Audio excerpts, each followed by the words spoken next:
반갑습니다. 나무결 소리입니다. 지금 이 순간 과거와 미래는 사실 하나로 이어져 있습니다. 우리는 종종 과거에 머물거나 아직 오지 않은 미래를 걱정하며 살아가지만 결국 우리가 존재하는 곳은 언제나 지금뿐입니다. 그리고 이런 질문이 남습니다. 나는 지금 어떤 방식으로 살고 있는가? 나는 하나의 이름과 역할로 정의되는 명사처럼 살고 있는지, 또는 관계와 흐름 속에서 끊임없이 변화하는 전치사처럼 살고 있는지, 그 질문 끝에서 우리는 비로소 마주하게 됩니다. 남들이 정해준 기준이 아닌 나에게 단 하나뿐인 것. 그리고 그것을 발견했을 때 우리는 그것의 사랑에 빠지듯 몰입하게 됩니다. 이번 낭독은 수련에서 3가지 챕터를 담았습니다. 조용히 흐르는 시간 속에서 여러분들의 삶을 천천히 돌아보는 시간이 되기를 바랍니다. 명사로 살 것인가? 전치사로 살 것인가? 우리가 어려서부터 많이 들어온 질문 중 하나는 아마도 너 커서 뭐가 될래? 일 것이다. 지금 생각해보면 이 질문은 대답이 불가능하다. 심지어 무례하기까지 하다. 우리는 우리의 의지와 상관없이 다른 동물이 아닌 인간으로 태어났다. 그리고 각자 특정한 환경과 문화를 지닌 가정에 던져졌다. 왜 그렇게 태어나야 했는지 우리로서는 그 이유를 알 길이 없다. 만일 내가 아마존 정글의 원주민이나 중동 국가의 무슬림으로 태어났다면 나는 그 환경만의 특정한 세계관과 인생관을 가졌을 것이다. 우리는 어쩔 수 없이 각자에게 주어진 환경을 수용할 수밖에 없다. 하지만 자신의 위치를 심오하게 돌아보고 자신의 미래를 능동적으로 선택하지 않는 한 우리는 환경의 노예로 전락한다. 그리고 그런 환경에 안주하는 것이 편하고 익숙하기 때문에 우리의 미래는 예측할 수 없는 진부한 상태로 결정된다. 인생의 어느 시점에 이르면 다른 누군가의 가르침에서 벗어나 스스로 자기 삶의 스승이 되고 싶은 욕망이 생겨난다. 무엇을 추구하느냐가 아니라 그 무엇을 어떻게 그리고 왜 하는지가 더 중요해지는 시점이 온다. 그 무엇을 빛나게 하는 것은 무엇 자체가 아니라 무엇을 대하는 나의 태도다. 어떤 사람의 꿈이 한 국가의 대통령이라면 그에게 중요한 것은 대통령이 되려는 이유다. 무엇이라는 명사보다 중요한 것은 그 무엇을 꾸미는 전치사다. 영어 표현에서는 그 구분이 확실하다. 무엇에 해당하는 what을 위대하게 만드는 것은 그 앞에 붙는 전치사, 예를 들어 for나 by 같은 것들이다. 명사는 모든 사람들이 인식하고 공유하는 것이지만 한 개인의 카리스마는 그 사람만이 갖고 있는 전치사에 달려 있다. 명사와 전치사가 하나가 되면 비로소 왜와 어떻게가 등장한다. 며칠 전 들른 커피숍에서 한 권의 책이 눈이 들어왔다. 나는 항상 커피를 종이컵에 받아들고 바로 그 장소를 떠나는데 그날만은 예외였다. 나는 시선을 잡아끈 그 책을 들고 테이블에 앉았다. 역대 퓰리처상 수상 사진들이 담긴 책이었다. 나는 많은 사진들 가운데 유독 한 사진에 시선을 뺏겼다. 2008년 미국 대선에 출마할 당시 일리노이주 민주당 상원 의원이었던 버락 오바마의 사진이었다. 유세 현장에서 막 유세를 시작하려는 모습인 듯 했다. 온몸으로 비를 맞으며 마이크 앞에 홀로 선 그의 시선은 무언가에 홀리기라도 한 듯 고정되어 있었다. 그가 입은 평범한 검은색 점퍼는 원대한 꿈으로 적진을 탈환하려는 야전사령관의 군복처럼 보였다. 그는 자신의 진실을 전달하기 위해 온전히 자기 자신에게 몰입되어 있었다. 오바마의 시선이 멈춘 곳은 자신을 취재하려는 기자들이나 연설을 들으려는 유권자들이 아니다. 그가 보고 있는 것은 자신이 열망하는 위대한 미국이었다. 자신이 바라보는 그 대담하고 위대한 길로 미국인들을 인도하려는 생각으로 그의 가슴은 벅찼을 것이다. 작가는 이 결정적인 순간을 카메라에 담았다. 마치 빅뱅으로 우주가 만들어지기 전 아무것도 들리지 않고 아무것도 보이지 않는 듯한 그 찰나의 순간. 오바마의 과거가 주마등처럼 흘러가고 그의 미래가 선명하게 제시되며 현재가 찬란하게 빛났다. 오바마는 아프리카 케냐 출신인 자신의 아버지를 본 적이 없다. 그는 미혼모인 어머니와 외조부의 손에서 자랐다. 낯선 미국 땅에서 그는 대통령이라는 꿈을 이루기 위한 긴 여정을 시작했다. 미국은 여전히 인종차별이 곳곳에서 힘을 발휘하고 있었다. 그는 불가능에 도전했고 그 불가능을 가능으로 바꾸었다. 무엇이 그를 대선에 출마하도록 만들었을까? 나는 보고 있던 사진에서 비밀을 찾아냈다.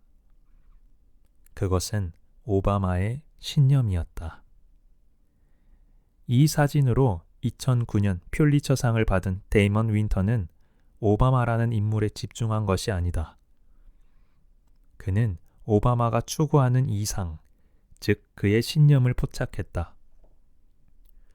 유물론을 신봉하는 현대인들은 눈으로 볼 수도 없고 손으로 만질 수도 없는 신념과 같은 가치를 무시하곤 한다. 신념은 서툰 자기 결심이나 아집이 아니다. 더욱이 나와 상관없는 타인이 만든 교리나 규범을 무비판적으로 동의하고 믿는 것도 아니다. 신념은 깊은 묵상과 수련을 통해 서서히 만들어진다. 인간은 자신이 한 말을 완수할 때 비로소 완전해진다. 자신이 한 말을 반드시 지키기 위해서는 침묵을 수련해야 한다. 그리고 자신이 운명적으로 수행해야 할 임무를 깨달았을 때 그것을 거침없이 말해야 한다. 그러므로 자신이 해야 할 임무를 내일로 미루거나 소홀히 다루어서는 안 된다. 내뱉은 말은 미래에 이루어질 희망이 아니라 바로 지금 이 순간에 이루어지는 것이기 때문이다. 신념을 가진 사람은 지금 이 순간에 몰입한다. 자신의 원대한 꿈을 지금 이 순간에 집중시킨다. 오바마는 남들이 보기에 하찮기만 한 자신의 배경을 자기 믿음을 통해 최고의 자산으로 변화시켰다. 케냐 출신, 미혼모의 자식, 흑인, 정치, 초년병 등의 꼬리표는 이상을 향해 나아가는 그의 여정에 아무런 걸림돌이 되지 않았다. 그것들은 오히려 그 스스로의 위대함을 발견하는 굳건한 발판이 됐다. 신념에 해당하는 영어 빌리프는 종종 믿음으로 번역된다.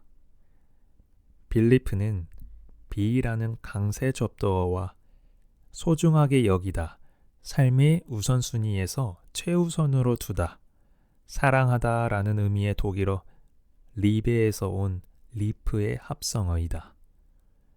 빌리프는 특정 종교의 교리를 믿거나 이데올로기에 동의하는 행위가 아니다. 빌리프는 자신의 삶을 심오하게 바라보고 자신을 위한 감동적이며 창의적인 임무를 깨닫고 그것을 완수하는 것을 최우선 순위에 두고 매진하는 삶이다. 커피가 식도록 오바마의 사진을 들여다보면서 문득 이런 생각이 들었다. 나는 나를 위한 신념을 구축하고 있는가? 나에게 유일하며 원대한 꿈은 무엇인가? 그 꿈에 나는 몰입하고 있는가? 그 몰입은 과연 나의 말과 행동으로 표현되고 있는가? 우리도 잠시 스스로에게 질문해 봅니다. 나에게 유일한 것을 찾아 사랑에 빠지는 것. 자유란 무엇인가? 자유는 외부의 어떤 것으로부터 도망치는 것이 아니라 자신에게 유일한 것을 찾아 사랑에 빠지는 행위다. 영어 단어 free의 본래 의미는 사랑에 빠진 상태다. 우리는 어떻게 해야 그 자유로운 상태로 진입할 수 있을까? 자신의 생각과 말과 행동이 스스로의 존재 이유가 되는 상태가 바로 자유다. 그리고 사랑에 빠질 만큼 소중할 것을 찾기 위한 과정을 연습이라고 한다. 연습을 가장 잘 설명한 사람은 고대 그리스 철학자 아리스토텔레스다. 그가 시학에서 말한 인간의 예술 행위에 대한 정의는 아직도 유효하다. 그는 오늘날 연극이나 영화의 원조인 그리스 비극을 고대 그리스어로 미메시스 프락세오스, 즉 연습에 대한 흉내라고 정의했다. 연습에 해당하는 그리스어 프락시스와 영어의 practice는 단순한 행위, 사건 혹은 육체적인 활동이다. 프락시스는 이런 행위를 가능하게 하는 인간의 의도적이며 섬세한 마음가짐에서 나온다. 이런 마음가짐을 고대 그리스어로 에토스라고 한다. 연습이란 에토스의 자유롭고 자연스러운 결과다. 인간이 하는 행위인 프락시스가 자유롭지 못한 이유가 있다. 다른 사람의 기대와 기준에 영향을 받거나 그것들을 부러워하기 때문이다. 그들은 자신만의 노래를 부른 적도 없고 부를 생각도 없다. 그 결과 인간은 혼돈에 빠진다. 혼돈은 자신만의 에토스를 찾지 못한 상태다. 미국 배우 에단 호크가 감독한 다큐멘터리 영화 피아니스트 세이모어의 뉴욕 소네트를 보았다. 자유로운 프락시스를 찬양한 감동적인 영화다. 에단 호크는 성공한 배우다. 어느 날 그에게 인생의 위기가 찾아왔다. 그는 고민에 빠졌다. 나는 왜 사는가? 그는 영화 시작 부분에 덤덤하게 말한다. 저는 제가 왜 배우로 사는지 그 이유를 알려고 애쓰고 있습니다. 에단 호크는 몇 년 전 저녁 식사에서 우연히 만난 한 피아노 선생의 삶을 통해 자신의 존재 이유를 어렴풋이 느꼈다. 그것이 계기가 되어 그는 이 영화를 만들었고 이 영화는 그의 삶에 대한 선언이다. 에단 호커의 멘토인 피아노 선생은 1927년생의 세이모어 번스타인이다. 어릴 적부터 피아니스트로서 명성을 쌓아온 그에게는 잊지 못할 추억이 있었다. 그는 1950년 1월 군에 입대한 후 바로 한국으로 파병됐다. 그의 나이 23살이었다. 그 이듬해에 전역할 때까지 주한 미 8군에 소속되어 한국전쟁의 참화를 목격했다. 그러면서 그는 자신의 만트라를 찾았다. 그는 서울, 대구, 부산, 인천, 거제도 등을 돌며 전우들과 한국인들을 상대로 100여 차례 넘게 피아노를 연주했다. 그는 음악이 인간을 정화하고 안락함을 줄 수 있다고 확신했다. 음악에 대한 그의 이런 철학이 있었기에 가능한 일이었을 것이다. 세이모어 번스타인은 그 후 1969년 시카고 심포니 오케스트라와 협연하면서 화려하게 피아니스트로 데뷔했다. 1969년 그는 베토벤의 후기 대표작인 바가텔 126번을 연주했다. 바가텔이란 가볍고 경쾌한 스타일의 짧은 피아노 소품곡을 의미한다. 이 곡의 마지막 부분은 프레스토로 빨리 연주되다가 갑자기 끝나는 것이 특징이다. 세이모어 번스타인은 이 침묵의 순간마저도 연주로 승화시켜 예술의 숭고함을 보여줬다. 그는 이 침묵을 통해 우주적인 비음인 공을 연주한 것이다. 1977년 세이모어 번스타인은 50세가 되던 해 돌연 은퇴를 선언한다. 그는 한순간에 명예와 돈을 약속하는 화려한 무대를 떠나 침묵의 삶을 살기로 결정한다. 그는 작곡 및 후학 양성에 힘을 쏟으며 자기 완성의 길로 들어섰다. 무엇이 그를 그렇게 만들었을까? 그는 돈과 명성이 종교화된 자본주의의 본산지 뉴욕 맨해튼에서 수도승처럼 지낸다. 그는 접이식 침대 소파가 놓인 원룸 아파트에 50년 넘게 거주하며 풀밭에서 잔디볼링을 하는 노인들처럼 항상 수수한 옷차림으로 다닌다. 그러나 학생들에게 피아노를 가르칠 때만큼은 엄격하고 정확하다. 그에게서 피아노를 배운 사람은 누구나 그를 최고의 스승으로 기억한다. 그는 피아노 연주법과 곡 해석에 있어서 자신만의 이론을 가지고 있다. 그에게 음악과 인생은 하나다. 세이모어 번스타인은 예술이 지향하는 삶과 사회가 요구하는 명성이 불협화음과 같다고 말한다. 이 무자비한 간극이 너무 커서 연주자들은 종종 신경과민증을 앓곤 한다. 에단 호크는 이렇게 고백한다. 제가 추구하는 삶은 인생을 더 아름답게 연주하는 것입니다. 피아니스트이자 뉴욕타임스에서 건축 비평가로 일하는 마이클 키멜만은 세이모어 번스타인의 제자였다. 영화 속에서 이들은 과거를 회상하며 담소를 나눈다. 마이클 키멜만은 자기 스승이 연주를 그만둔 이유를 이해할 수 없었다. 그가 선생님처럼 연주가로 유명해진 사람에겐 개인의 취향이나 선택을 초월하는 사회적인 의무가 있지 않나요? 하고 물었다. 그러나 세이모어 번스타인은 마이클, 자네가 무슨 말을 하려는지 알겠는데 하고는 더 이상 아무 말도 하지 않는다. 대신 그는 마음속으로 이렇게 말한다. 완벽한 예술을 만드는 것은 남들의 인정과 갈채가 아니야.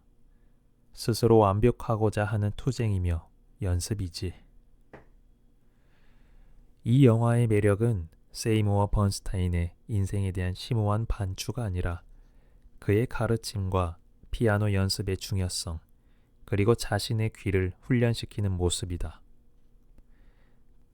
그는 침묵과 공허로 가득한 자신만의 심연에서 피아노라는 도구를 통해 거룩한 길을 묵묵히 걸어가고 있다.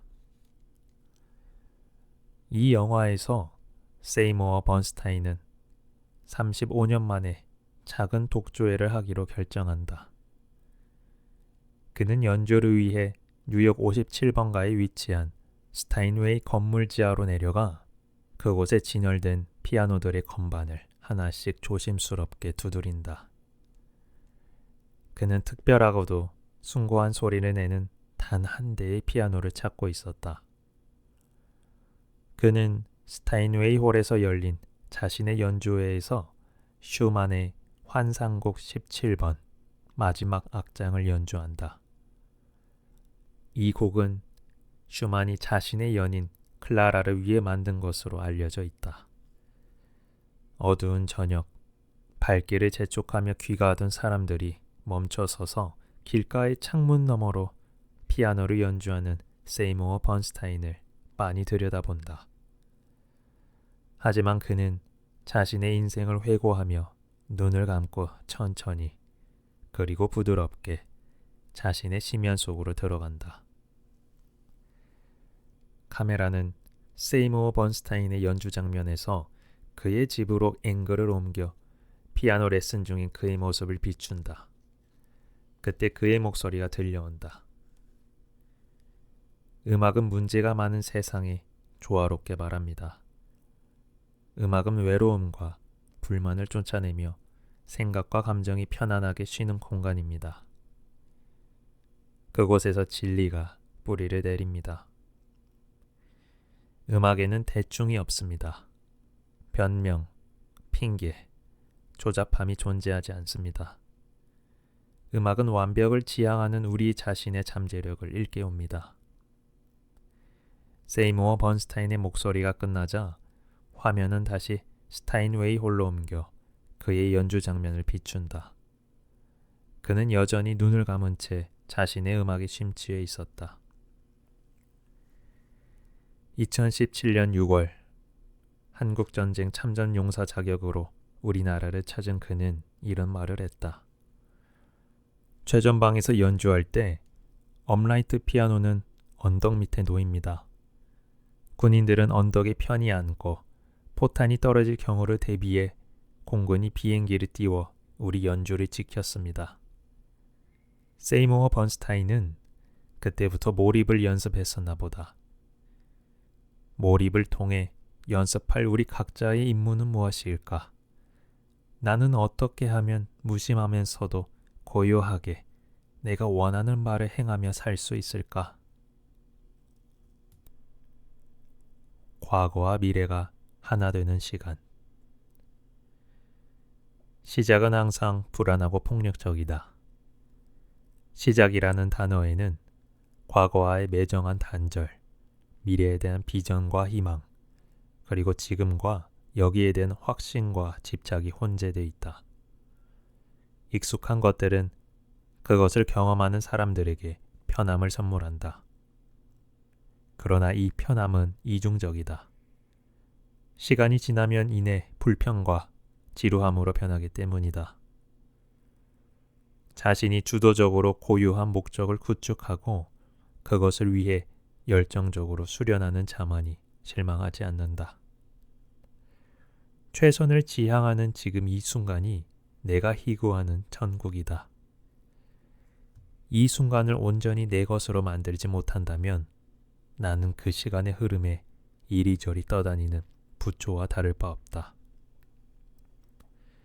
자신이 원하는 운명을 개척하는 예술적인 행위가 시작이다. 시작은 독창적이다.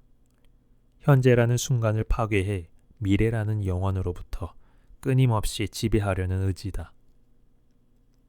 로마 제국의 시인 호라티우스는 이 의지를 담은 유명한 송가를 하나 남겼다. 지금 내가 말하는 동안에도 남을 부러워하다 보낸 세월이 저만큼 도망갑니다. 바로 이 순간을 낚아채십시오. 미래에 일어날 일을 신경 쓰지 마십시오. 호라티우스는 위 시구에서 시간을 두 가지로 구분한다. 남을 부러워하다 보낸 세월과 바로 이 순간이다. 부러움은 시간이라는 괴물을 만나 질투가 된다. 호라티우스는 남을 부러워하다 보낸 세월처럼 선형적이며 흘러가는 시간을 라틴어로 아이타스라고 표현했다. 아이타스는 양적인 시간으로서 숫자로 표시된다. 아이타스의 속성은 도망과 덧없습니다. 호라티우스는 시를 짓는 그 순간의 심정을 시로 표현했다. 자신이 말하고 있는 그 순간에도 시간은 어김없이 도망친다는 것을. 아이타스를 흔히 세월, 세대로 번역하는 것은 스스로 인생의 주인으로 살지 않으면 그 시간은 1년, 10년 혹은 100년 단위로 순식간에 사라진다는 아쉬움을 담고 있어서다. 호라티우스는 남을 부러워하고 시기하다가 흘려보낸 세월을 중지시키고 새롭게 시작하는 순간을 카르페 디엠이라고 표현했다.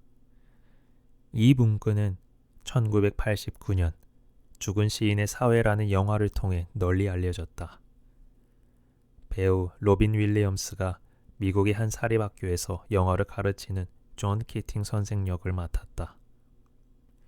그는 고등학교를 졸업하고 새로운 세계로 진입하려는 경계에 서 있는 제자들에게 이렇게 말한다.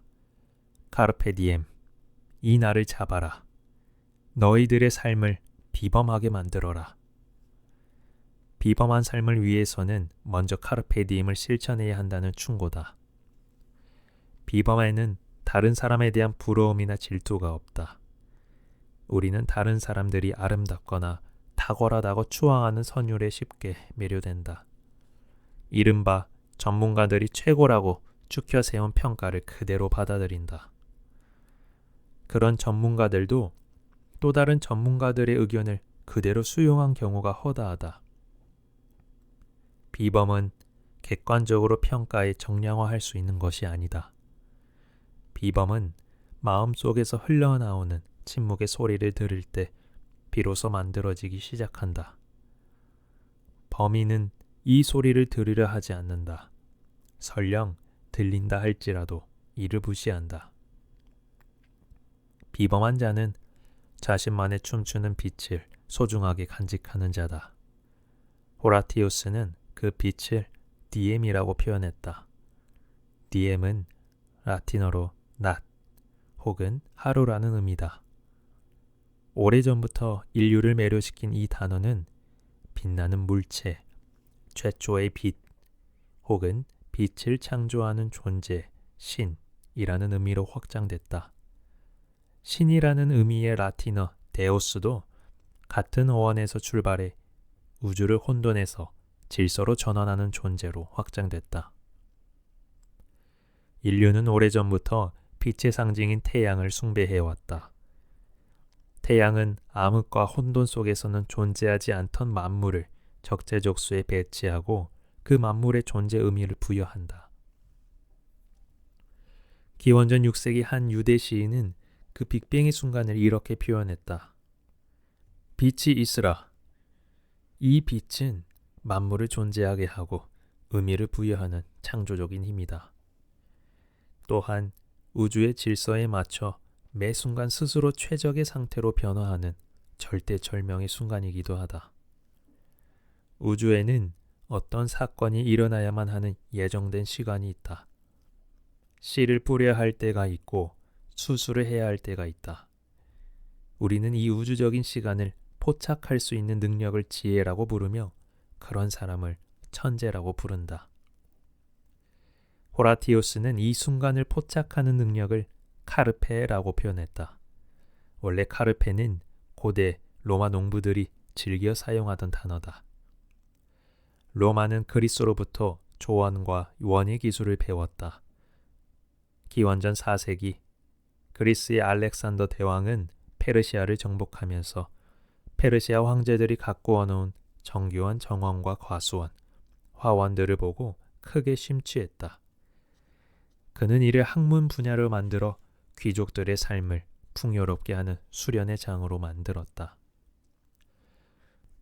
조원과 원예 기술의 핵심은 자연에 대한 섬세하고 진지한 관찰이다. 1년 중 언제 비가 오고 눈이 오는지, 언제 낮의 길이가 길어지고 짧아지는지, 언제 씨를 뿌리고 거름을 주고 추수하는 것이 가장 효율적인지. 카르페는 과실 농사를 지어 과실의 당도가 가장 높고 맛있을 때 그것을 나무로부터 강제로 따는 행위를 뜻한다. 이 행위를 위해서는 과실나무의 결정적 순간을 볼 수 있는 힘이 있어야 한다. 농부는 자신이 원하는 맛을 얻기 위해 가장 좋은 환경을 만들고 탁월한 식경은으로 과실을 파격적으로 떼어내야 한다. 카르페는 바로 그 순간을 포착하는 능력이다. 그 순간을 감지해 나무라는 과거와 구태의 연함, 편안함에서부터 나를 분리하는 예술적인 안목이다. 카르페는 자신을 깊이 관찰하고 자신만의 초신성을 관찰할 수 있는 예민한 정신의 수련자에게 주어지는 용기다. 선조들의 어록은 유대인이 삶의 등불로 삼는 나침반 같은 책이다. 이 책의 1장 14절에는 가장 위대한 랍비인 힐렐의 어록이 담겨 있다. 내가 나 자신을 위하지 않는다면 누가 나를 위할 것인가? 내가 나 자신을 위한 유일한 존재가 아니라면 나는 누구인가? 지금이 아니면 언제란 말인가? 지금을 포착하는 능력은 새로운 시작의 총성이다. 카르페디엠이라는 문구가 우리에게 던지는 물음은 이것이다. 당신은 당신의 시면에서 요동치는 찬란한 빛을 본 적이 있는가?